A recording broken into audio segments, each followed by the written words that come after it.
আসসালামু আলাইকুম। আজকের বাংলা নিউজে সবাইকে জানাচ্ছি স্বাগতম। শুরুতে জানাচ্ছি বিশ্বের আলোচিত খবরের শিরোনাম। রাষ্ট্রদূতের রহস্যময় বার্তা, ইরানে কি পরমাণু বোমা ফেলতে যাচ্ছেন ট্রাম্প। তেহরানের এক বিশ্ববিদ্যালয়ের 5 পরমাণু বিজ্ঞানীকে হত্যা করল ইসরায়েল। যুদ্ধ বিমান দিয়ে ইরানের সেন্ট্রিফিউজ উৎপাদন কেন্দ্রে হামলার দাবি ইসরায়েলের। ইরানের পারমাণবিক অস্ত্র নিয়ে ইসরায়েল ও যুক্তরাষ্ট্রের ভিন্ন মত। ইসরায়েল যুদ্ধক্ষেত্র প্রসারিত করছে, জানিয়েছেন জর্ডানের বাদশাহ। ইরান নিয়ে ট্রাম্পের সামনে যে 3টি পথ খোলা।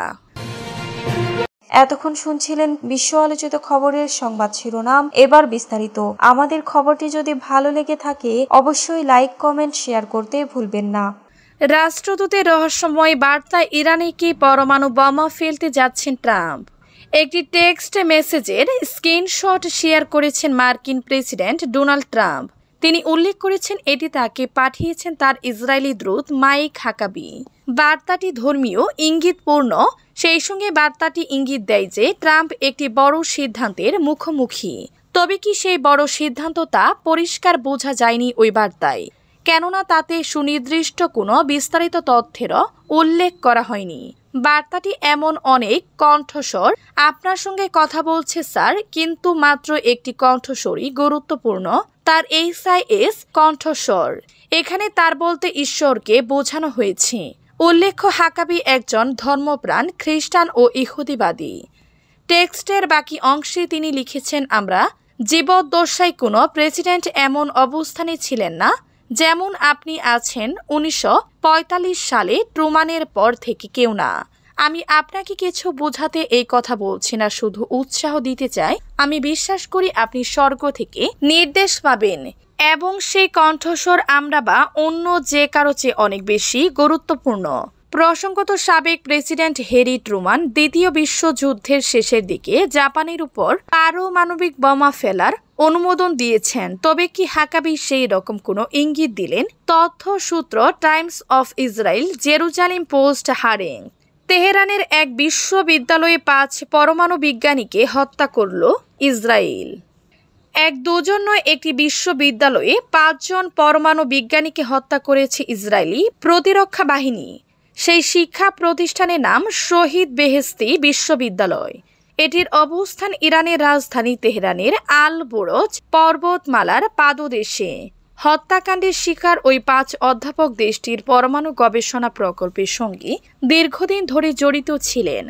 পরমাণু গবেষণায় ওই 5 নক্ষত্রকে হারিয়ে সুখে মোহমান পুরো বিশ্ববিদ্যালয়, এমনটাই জানিয়েছেন ওই বিশ্ববিদ্যালয়ের কম্পিউটার ইঞ্জিনিয়ারিং বিভাগে প্রথম বর্ষে অধ্যয়নরত একমাত্র বাংলাদেশি শিক্ষার্থী মোহাম্মদ নাকিব হাসান। তিনি বর্তমানে বিশ্ববিদ্যালয়ের ক্যাম্পাসে অবস্থিত আন্তর্জাতিক হোস্টেলে থাকছেন।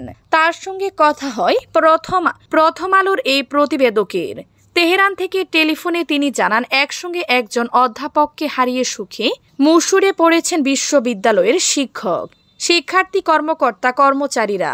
এক কথায় সুখে স্তব্ধ। পরমাণু গবেষণার জন্য বিশেষায়িত ইরানের শীর্ষস্থানীয় এই বিশ্ববিদ্যালয়। হামলার পর বিশ্ববিদ্যালয়টি 1 মাসের জন্য বন্ধ ঘোষণা করা হয়েছে। শোক জানিয়ে নিজেদের ওয়েবসাইটে বিবৃতি দিয়েছে বিশ্ববিদ্যালয় প্রশাসন।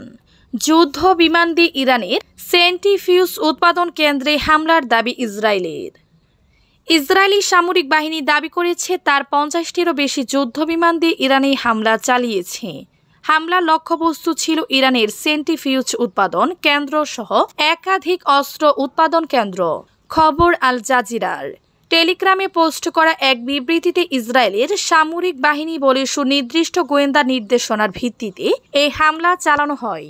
ইসরায়েলি সেনাবাহিনীর দাবি, ইরানের পারমাণবিক অস্ত্র কর্মসূচিকে ক্ষতিগ্রস্ত করার ব্যাপক প্রচেষ্টার অংশ হিসেবে এ হামলা চালানো হয়েছে। যদিও ইরান পারমাণবিক অস্ত্র তৈরির কথা বরাবর অস্বীকার করে এসেছে। ইসরায়েলের জেরুজালেমে যুক্তরাষ্ট্রের দূতাবাস আজ বুধবার থেকে আগামী শুক্রবার পর্যন্ত 3 দিন বন্ধ থাকবে। একই সঙ্গে দেশটির রাজধানী তেল আবিবে মার্কিন দূতাবাসের কনসালার সেবাও এ সময় বন্ধ রাখা হবে। ইসরায়েল মার্কিন দূতাবাস এক বিবৃতিতে এসব তথ্য জানিয়েছে খবর CNN-এর। বিবৃতিতে বলা হয়, ইসরায়েল ও ইরানের মধ্যে সংঘাত চলমান থাকার পরিপ্রেক্ষিতে 3 দিনের জন্য দূতাবাস বন্ধ রাখার এই সিদ্ধান্ত নেওয়া হয়েছে। সেই সঙ্গে দূতাবাসের কর্মীদের এবং তাদের পরিবারের সদস্যদের নিরাপদ স্থানে আশ্রয় নিতে বলা হয়েছে। ইরানের পারমাণবিক অস্ত্র নিয়ে ইসরায়েল ও যুক্তরাষ্ট্রের ভিন্ন মত।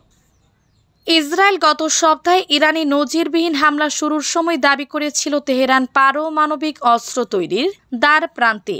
যে কোনো সময় এই অস্ত্র তৈরি করে ফেলবে তারা। ইরানের পারমাণবিক অস্ত্র তৈরি ঠেকাতে দেশটিতে হামলা চালাচ্ছে ইসরায়েল। তবে ইসরায়েলের ঘনিষ্ঠ মিত্র যুক্তরাষ্ট্রের গোয়েন্দা তথ্য বলেছে ভিন্ন কথা।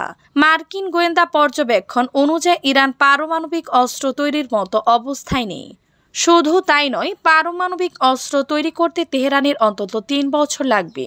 যুক্তরাষ্ট্রের সংবাদ মাধ্যম CNN-কে এসব তথ্য দিয়েছে। মার্কিন গোয়েন্দা পর্যবেক্ষণ সম্পর্কে ওয়াকিবহাল ট্রাম্প প্রশাসনের একজন জ্যেষ্ঠ কর্মকর্তা অবশ্য এ বিষয়ে বলেন, ইরান বর্তমানে পারমাণবিক অস্ত্র তৈরি করা ঠিক আগের ধাপে রয়েছে। যদি তারা একটি পারমাণবিক অস্ত্র তৈরি করতে চায় তাহলে এর জন্য যা যা প্রয়োজন তার সবকিছুই তাদের কাছে রয়েছে। সেই 4 কর্মকর্তার একজনের মতে, ইরানে টানা 5 দিন ধরে ইসরায়েলের বিমান হামলার পর মার্কিন গোয়েন্দারা এখন ধারণা করছেন ইসরায়েল সম্ভবত ইরানের পারমাণবিক অস্ত্র তৈরির সক্ষমতাকে মাত্র কয়েক মাসের জন্য পিছিয়ে দিতে পেরেছে। অপর এক মার্কিন কর্মকর্তা বলেন, পারমাণবিক অস্ত্র তৈরির জন্য ইউরেনিয়াম সমৃদ্ধ করতে হয়। এজন্য দরকার পড়ে সেন্ট্রিফিউজের। ইরানের নাতাঞ্জ পারমাণবিক স্থাপনায় সেই সেন্ট্রিফিউজ আছে। ইসরায়েলের হামলায় নাতাঞ্জের উল্লেখযোগ্য ক্ষতি হয়েছে, কিন্তু দেশটির সুরক্ষিত আরেকটি পারমাণবিক স্থাপনা ফর্দু এখনও অক্ষত। ইসরায়েল যুদ্ধক্ষেত্র প্রসারিত করছে জানিয়েছেন জর্ডানের বাদশাহ। প্রসারিত করছে বলে মন্তব্য করেছেন জর্ডানের বাদশাহ আবদুল্লাহ। ফ্রান্সে ইউরোপীয় পার্লামেন্টে ভাষণ দেওয়ার সময় এই মন্তব্য করেন তিনি। বাদশাহ আবদুল্লাহ বলেন, ইরান ইসরায়েলের